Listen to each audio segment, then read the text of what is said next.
En titre au sommaire de cette édition politique au Burkina Faso, le nouveau pouvoir s'installe et officiellement. À 34 ans, Ibrahim Traoré devient le plus jeune chef d'État au monde, devant le Chilien Gabriel Boric à 36 ans. Ce dernier a assuré qu'il ne ferait qu'expédier les affaires courantes, ceci jusqu'à la désignation d'un nouveau président.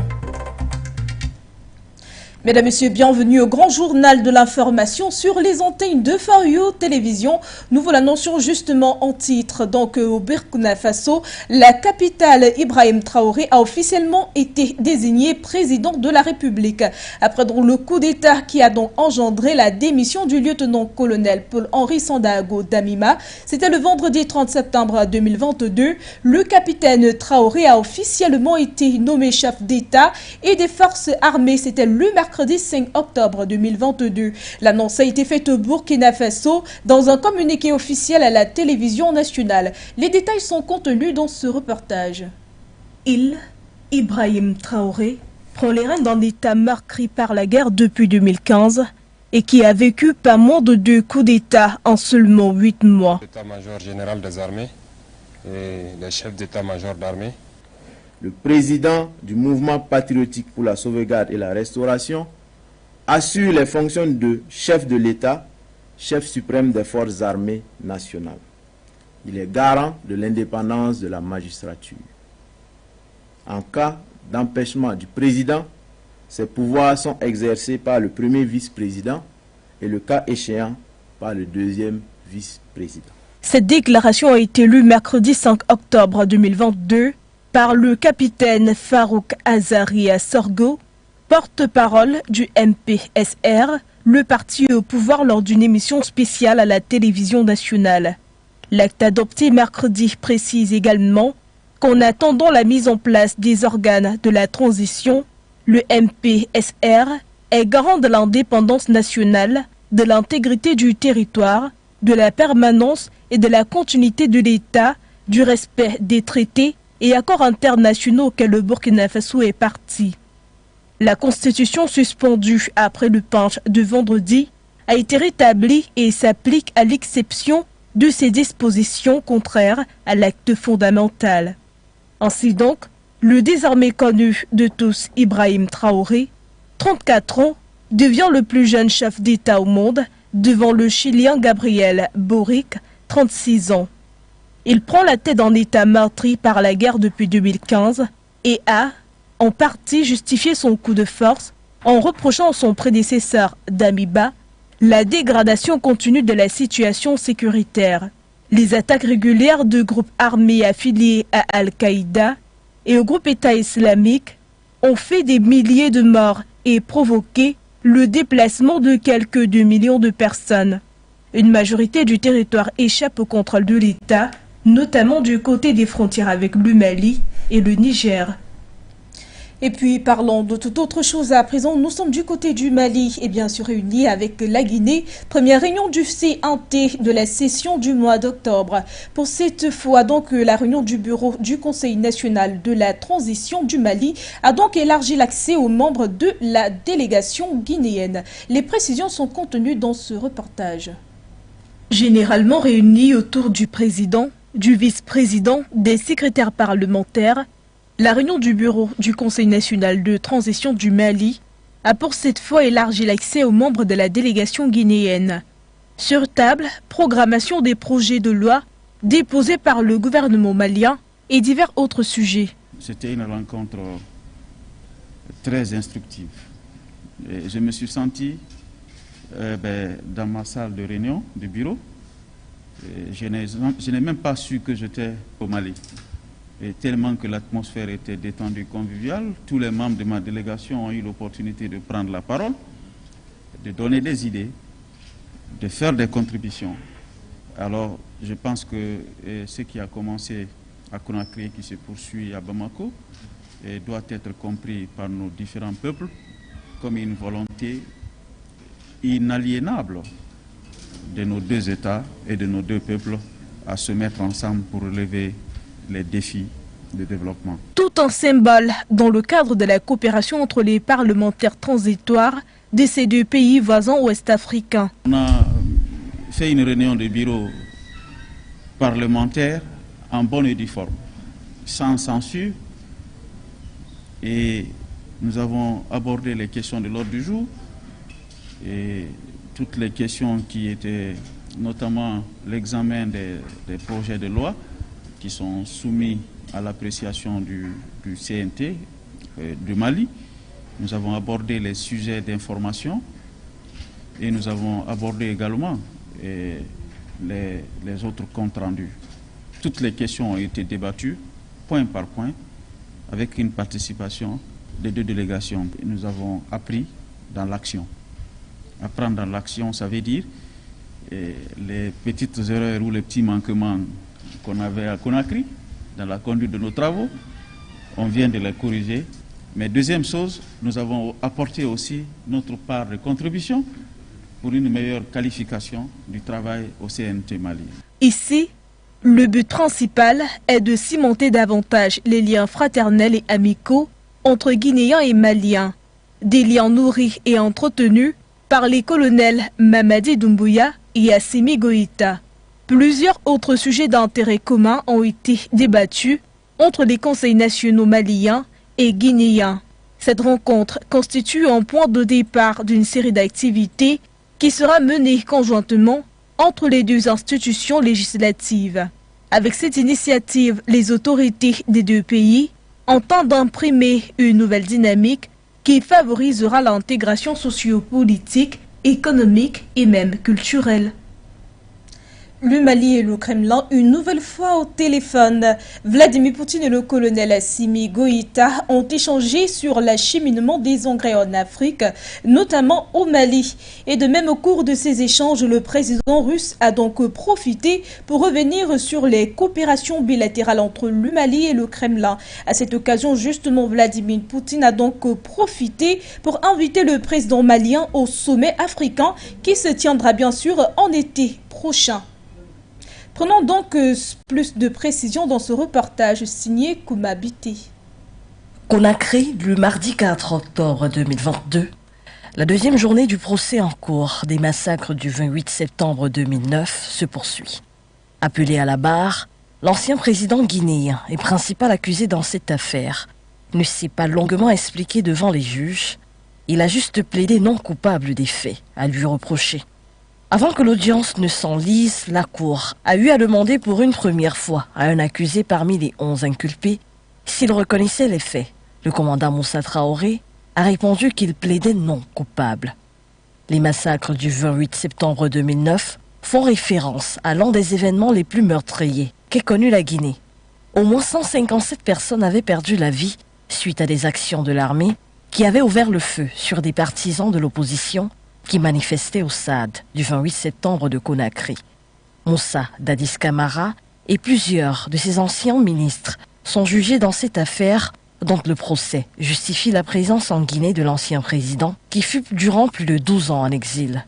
Écroué durant la tenue de ce procès, l'un des faits majeurs de la deuxième journée de l'audience fut également la demande formulée de la défense de Dadis Camara pour une libération sous condition ou à défaut, son placement en résidence surveillée. Eh bien, vous l'avez suivi, c'est un reportage signé Kouetchou et revenons justement sur cette actualité que nous vous annonçons donc du côté du Mali toujours et de la Russie où le Mali a été une nouvelle fois au téléphone avec donc le Kremlin.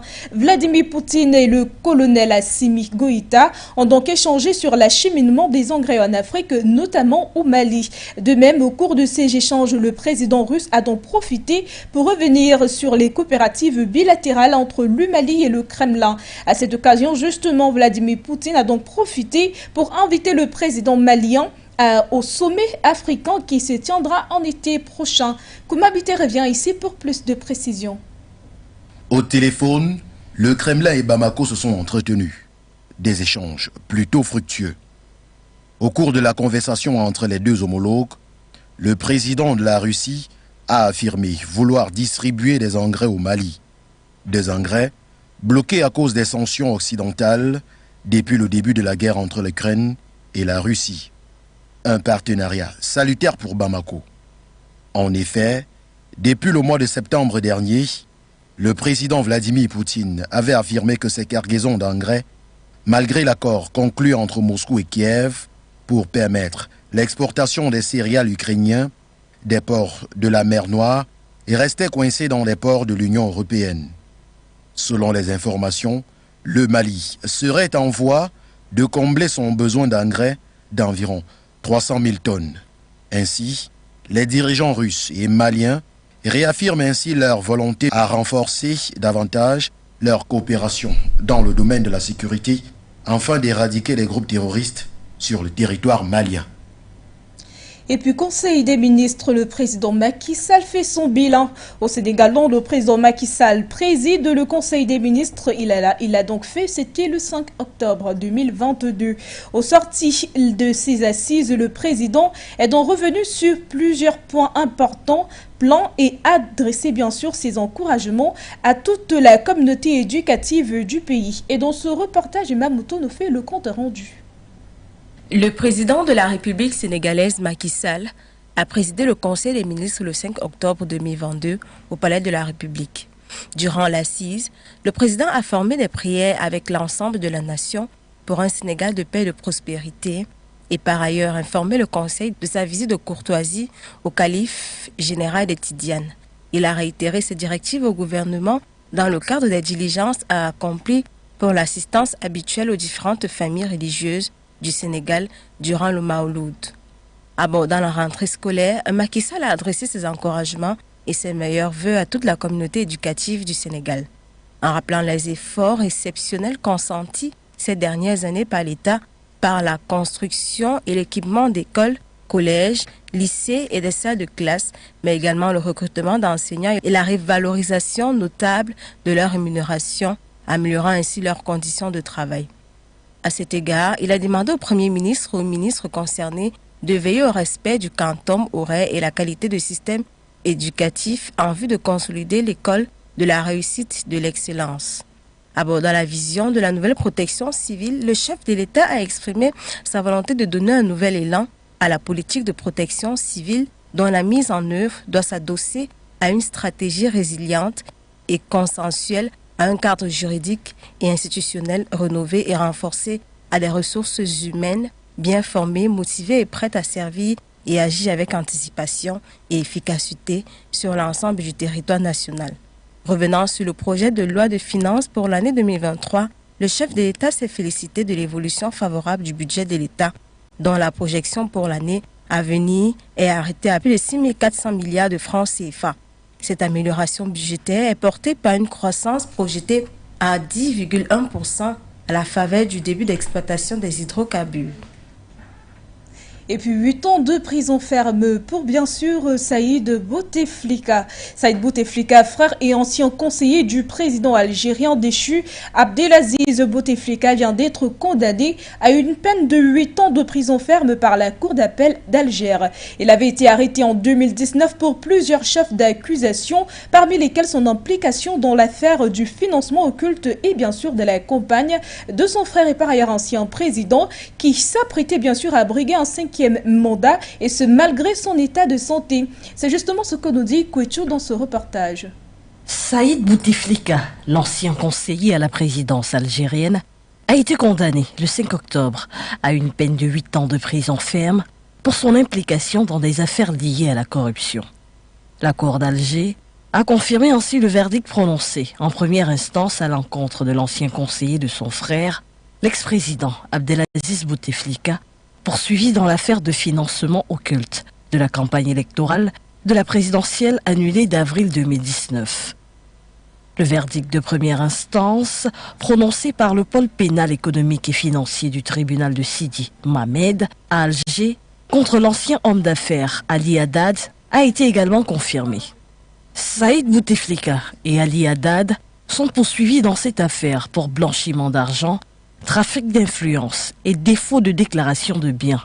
Les vastes enquêtes pour corruption et népotisme lancées après la démission en avril 2019 de l'ancien président Abdelaziz Bouteflika sous la pression d'un mouvement populaire de contestation inédit, Irak, ont conduit à une série de procès toujours en cours.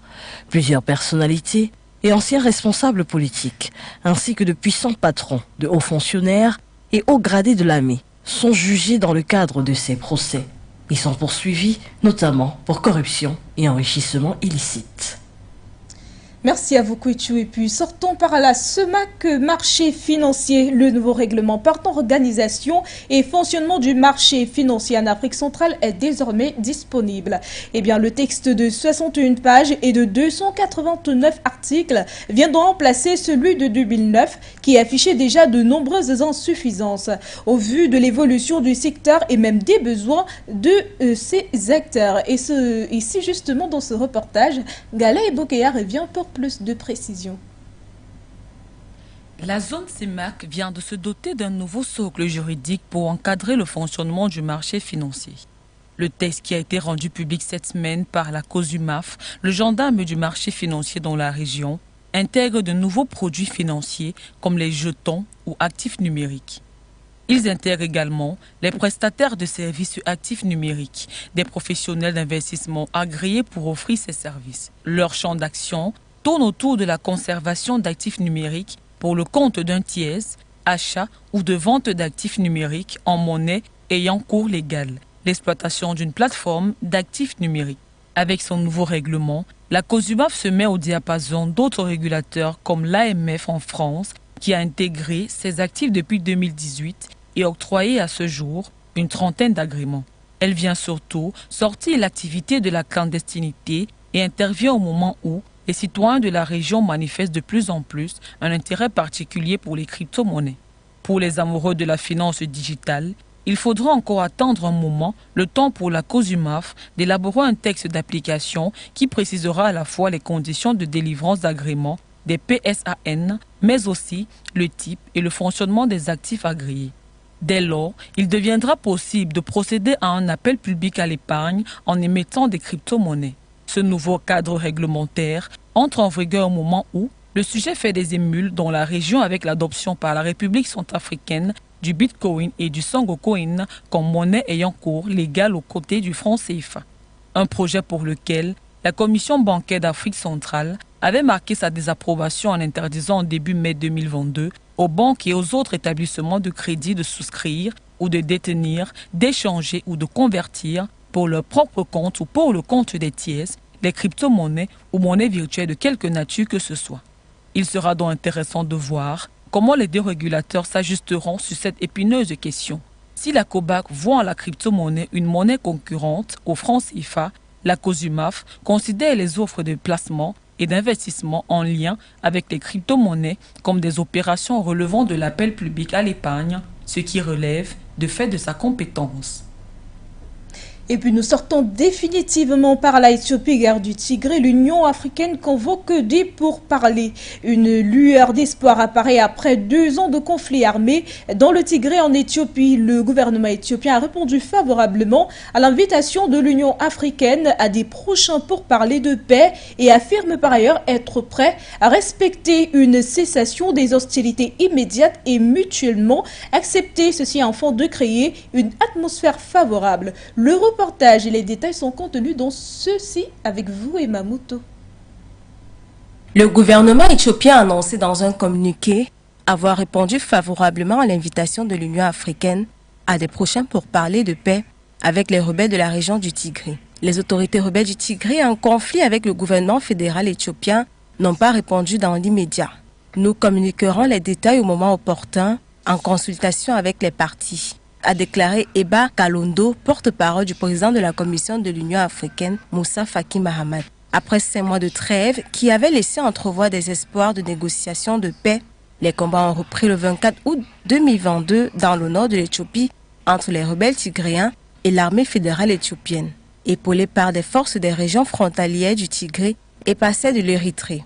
L'envoyé spécial américain pour la Corne de l'Afrique, Mike Hammer, est revenu dans la région depuis le 3 octobre, après une précédente visite en septembre, pour parvenir à une cessation immédiate des hostilités dans le nord de l'Éthiopie et soutenir le lancement des pourparlers de paix sous l'égide de l'Union africaine. Rappelons que le conflit dans le nord éthiopien a commencé en novembre 2020, lorsque le Premier ministre Abiy Ahmed a envoyé l'armée fédérale au Tigré pour déloger les dirigeants du gouvernement régional qui contestaient son autorité et qui l'accusaient d'avoir attaqué des bases militaires sur place. Selon des sources concordantes, les forces fédérales et régionales éthiopiennes et les troupes érythréennes ont depuis la reprise des combats pris le Tigray en tenaille, menant des offensives depuis les 4 points cardinaux. En septembre dernier, l'armée de l'Érythrée a franchi les quelques 500 km de frontières séparant le pays du nord du Tigray, mais a peu progressé et les positions sur le terrain ont peu bougé ces dernières semaines malgré des combats meurtriers. Le bilan de cette guerre meurtrière est inconnu, mais elle a déplacé plus de 2 millions de personnes et plongé de centaines de familles d'Éthiopiens dans des conditions proches de la famine selon l'ONU. Région de 6 millions d'habitants, le Tigray est en outre privé depuis plus d'1 an d'électricité, de télécommunications, de services bancaires ou de carburant et l'ONU a totalement interrompu l'acheminement de son aide humanitaire depuis la reprise des combats. Avec cette voix des Mamoutos, nous mettons un terme à ce grand journal de l'information sur les antennes de For You Télévision. Merci de rester fidèle à nos programmes et les programmes se poursuivent.